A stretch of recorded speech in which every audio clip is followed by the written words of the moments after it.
Yes or no, will AI improve your life? It seems like a simple question, but there's no simple answer. Some experts are enthusiastically optimistic, some cautiously optimistic, and others downright terrified. So who are you gonna believe?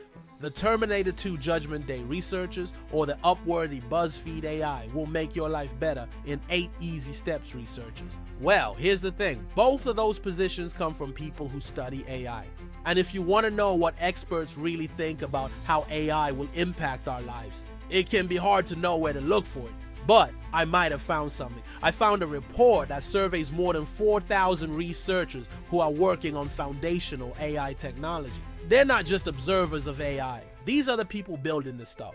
So they're in a great position to predict how AI is going to change our lives for the better or for worse.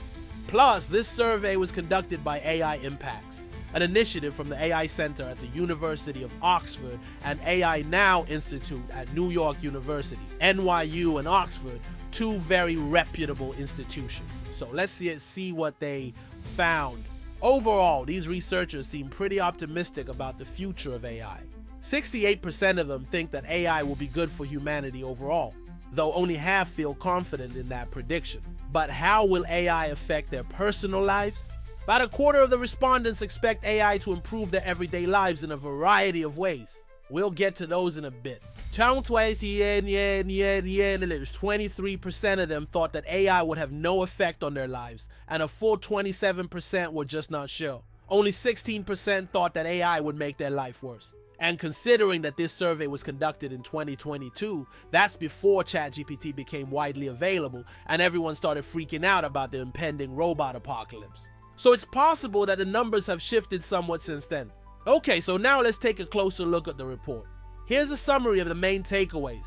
When asked how AI would affect their daily lives in 5 years, respondents gave answers that fell into 7 broad categories. And the top 3 responses were all positive. The first category was more free time.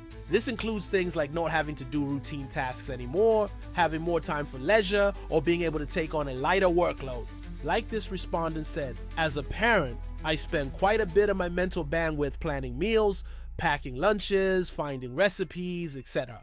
Having AI do this for me would be amazing. That sounds nice. Next up is better products and services. This was mostly about having AI-powered tools that make existing products and services better. For example, the respondent said, better algorithms for searching through huge data sets, more precise and accurate simulations for engineering and design, better voice recognition software, better medical diagnosis and treatment suggestions.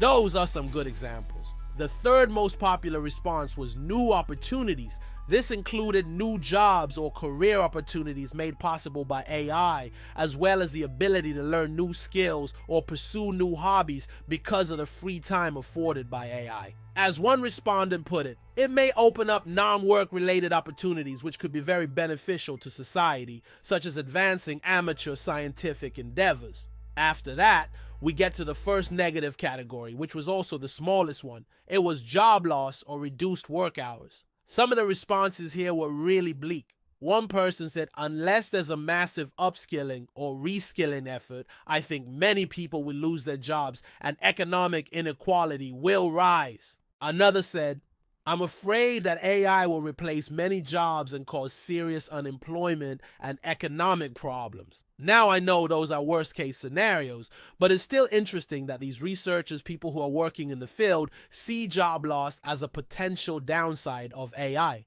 But remember, for every pessimistic response, there are 2 more optimistic ones. The next category was more leisure time, which overlaps a little bit with the more free time category, but focuses more on using AI for entertainment.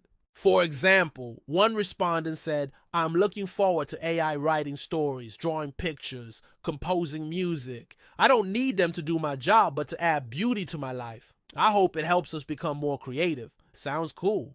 And then we have better health. This includes things like AI-assisted diagnostics, personalized health recommendations, and even companionship for people who are lonely or isolated. Here's a quote from a respondent.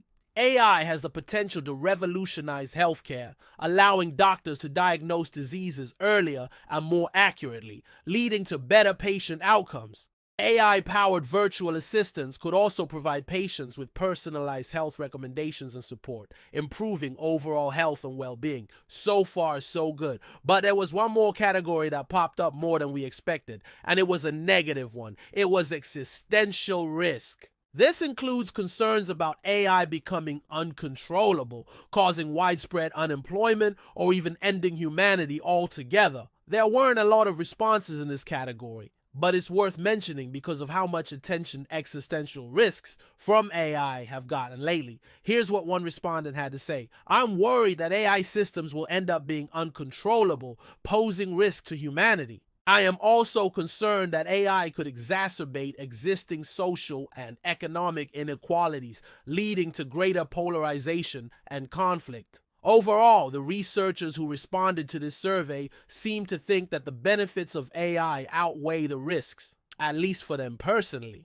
In fact, when asked whether AI will benefit or harm humanity as a whole, 68% of them said it would benefit humanity, only 12% said it would harm humanity, and 19% were unsure. What's more, few respondents felt that current AI systems pose a risk to humanity. Only 5% felt that there was a high likelihood of AI causing harm in the next 5 years, while 21% thought there was a high likelihood of AI benefiting humanity in the same time frame. What's interesting is that while these researchers seem pretty confident in their predictions about how AI will affect humanity, they're less confident about how it will affect themselves. Only 52% of respondents said they were fairly or very confident in their predictions for how AI will affect their personal lives in 5 years.